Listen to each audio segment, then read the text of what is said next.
Hi viewers, RJ തേര അവർ travel പാർട്ട്ണറിൻ്റെ പുതിയൊരു വീഡിയോയിലേക്ക് സ്വാഗതം. അപ്പം കുറച്ച് ദിവസമായി ഇങ്ങനെ കിച്ചണിൽ വെച്ച് വീഡിയോ എടുത്തിട്ട് അപ്പം കുറേ ദിവസം കൊണ്ട് നമ്മൾ മലയാളിക്കടയിൽ പോയപ്പം ഒരു കേക്ക് വാങ്ങിച്ചായിരുന്നു, ഒരു പാക്കറ്റ് വെട്ട് കേക്ക് വാങ്ങിച്ചായിരുന്നു. അപ്പം അത് കഴിച്ചപ്പോൾ മുതൽ ഹസ്ബൻഡ് പറയുന്നു കേക്ക് ഉണ്ടാക്കുന്നു. അപ്പം നമുക്ക് അതുപോലെ വെട്ട് കേക്ക് ഉണ്ടാക്കാൻ പറ്റുമെന്ന് നോക്കാം. നോക്കാം. അപ്പോൾ ഇതായിരുന്നു ഞാൻ ഉണ്ടാക്കിയ കേക്ക്. നല്ല അടിപൊളി ടേസ്റ്റ് ആയിരുന്നു. ഇനി നമുക്ക് എങ്ങനെയാണ് ഉണ്ടാക്കുന്നതെന്ന് വിശദമായിട്ട് കാണാം. അപ്പം നമുക്കിതിനകത്ത് 2 കപ്പ് മൈദ എടുക്കാം. 1 കപ്പ് എടുത്തിട്ടുണ്ട്. എന്നിട്ട്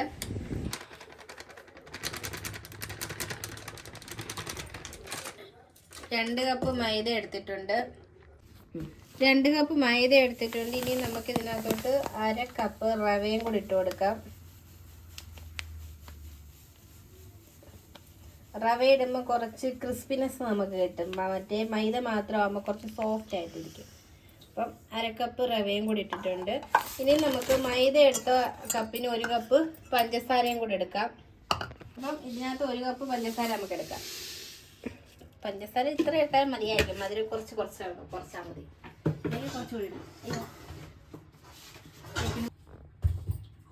നമുക്ക് 4-5 ഏലക്കയും കൂടെ ഇട്ട് നമുക്ക് മിക്സിക്കകത്ത് അടിച്ചെടുക്കാം. 2 മുട്ടയും കൂടെ പൊട്ടിച്ചൊഴിക്കണം. ചൂടായതുകൊണ്ടേ മുട്ട കേടായോന്ന് അറിയണ വേറെ പാത്രത്തിലോട്ട് പൊട്ടിച്ചൊഴിച്ചത്. അപ്പം പഞ്ചസാരക്കകത്തോട്ട് നമുക്ക് മുട്ടയും കൂടെ പൊട്ടിച്ചിട്ടത് അടിച്ചെടുക്കാം. ഇനി ഇതിനകത്ത് കുറച്ച് ഉപ്പിടാം. അതിലേക്ക് നമുക്ക് കുറച്ച് ബേക്കിംഗ് സോഡയും കൂടി ഇടാം. കുറച്ചിട്ടാൽ മതി. ഇതിട്ടില്ലെങ്കിലും കുഴപ്പമില്ലായിരിക്കും, പൊങ്ങി വരും. നമ്മൾ കുറച്ച് നേരം റെസ്റ്റ് ചെയ്ത് കഴിയുമ്പോൾ അത് പൊങ്ങി വരും. ഇനി നമ്മൾ അടിച്ചു വച്ചിരിക്കുന്നത് ഇതിനകത്തോട്ട് ഒഴിച്ചു കൊടുക്കാം.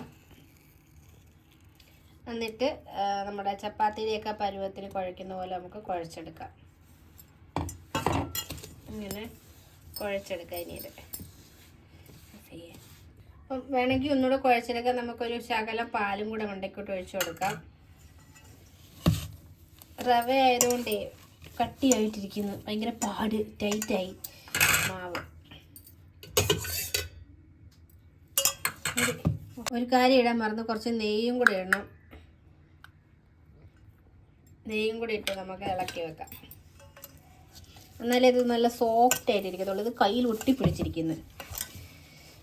ആദ്യമേ ഇടണമായിരുന്നു നെയ്യ് കേട്ടോ, മറന്നുപോയി. കൈ ഒട്ടിപ്പിടിക്കുന്ന ഓർത്തപ്പോഴായി ചോദിച്ച് നെയ്യ് ഇട്ടാൽ മതിയായിരുന്നു ഓർത്തത്. ഇപ്പം ശരിയായി വരുന്നുണ്ട്.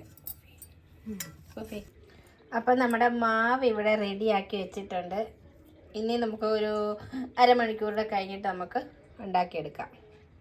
നമുക്കിതിനെ ഒരു പാത്രത്തിലോട്ട് പരത്തിയെടുത്തിട്ട് മുറിച്ച് നമുക്ക് ചുട്ടെടുക്കാം. അപ്പം ഇതിനകത്ത് കുറച്ച് നെയ്യ് തേച്ചിട്ട് നമുക്ക് ഈ കുഴച്ച് വെച്ചിരിക്കുന്ന ഇതിനകത്തോട്ട് നമുക്ക് പരത്തിയെടുക്കാം.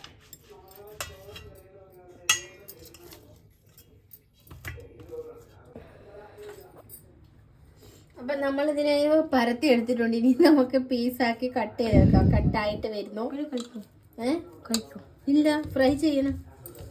എന്നിട്ട് കട്ട് ചെയ്തെടുത്തിട്ട് നമുക്ക് ഫ്രൈ ചെയ്ത് കഴിക്കാം. നമ്മളതിനെ കട്ട് ചെയ്ത് വെച്ചിട്ടുണ്ട്. നമ്മൾ സ്ക്വയറും ഡയമണ്ടും ഒക്കെ ആക്കി കാണാം നമുക്കല്ലേ. ഇപ്പം കട്ട് ചെയ്തിട്ടുണ്ട്. നമുക്കിനി ഇതിനെ ഫ്രൈ ചെയ്തെടുക്കാം. ഇതിന് ചെറിയ പീസസ് ആക്കി വെച്ചിട്ടുണ്ട്. നമുക്കിനി ഇതിന് ഓരോ പീസിനെ ഇട്ട് എണ്ണ ചൂടാക്കി അതിനകത്തിട്ട് വറുത്തെടുക്കാം.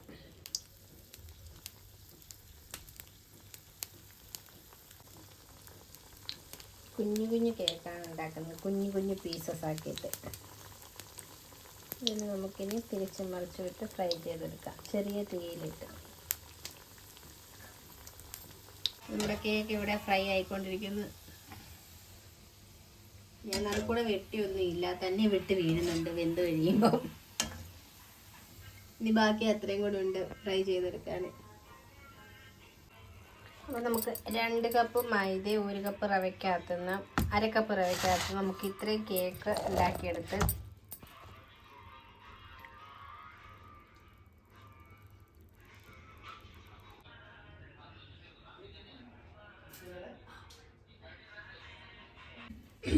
എനിക്ക് തമ്മിൽ ടേസ്റ്റ് ചെയ്ത് നോക്കട്ടെ. എടുക്ക്.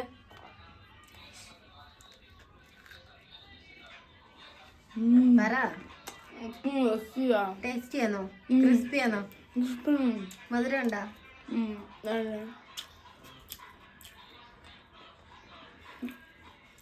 നല്ല ടേസ്റ്റിയാണ്, ക്രിസ്പി ഉണ്ട്.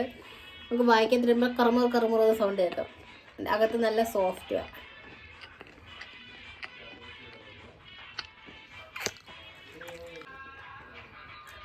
അത് പറയാനുണ്ട്. നല്ല ടേസ്റ്റിയത്. അത്ര കേക്ക് മാത്രം ഇവിടെ കാലിയായി. നോക്ക്, ഇത് ഇത്ര ഞാൻ വെച്ചേക്കോ, നാളെ എടുക്കാന്നും പറഞ്ഞോണ്ട്. എനിക്കൊത്തിരി ഇഷ്ടപ്പെട്ടു. എനിക്കിനി വേണം. എങ്ങനെയുണ്ട്? നല്ലതാണ്. നിങ്ങൾ പ്രാവശ്യം ട്രൈ ചെയ്ത് നോക്കണം. പിന്നെ വീഡിയോ ഇഷ്ടപ്പെട്ടെങ്കിൽ ലൈക്ക്, സബ്സ്ക്രൈബ്, ഷെയർ ചെയ്യണം, കമൻറ്റ് ചെയ്യണം. Nice video. പിന്നെ എല്ലാവർക്കും സ്വാഗതം. ഇനി ഏതാണെങ്കിൽ താങ്ക്സ് ഫോർ വാച്ചിങ്. അപ്പം അടിപൊളി കേക്കായിരുന്നു, കഴിക്കാൻ നല്ല കറമുറന്ന് കഴിച്ചുകൊണ്ടിരിക്കുക. അകത്ത് നല്ല സോഫ്റ്റ് ആയിരുന്നു. അപ്പം നമ്മുടെ വീഡിയോ ഇഷ്ടപ്പെട്ടാലൊന്ന് ലൈക്ക് ചെയ്യണം, ചാനലൊന്ന് സബ്സ്ക്രൈബ് ചെയ്യാൻ വേണം. And thank you for watching. ഇതായിരുന്നു കേക്കിൻ്റെ അകത്തിൻ്റെ സോഫ്റ്റ്നെസ്.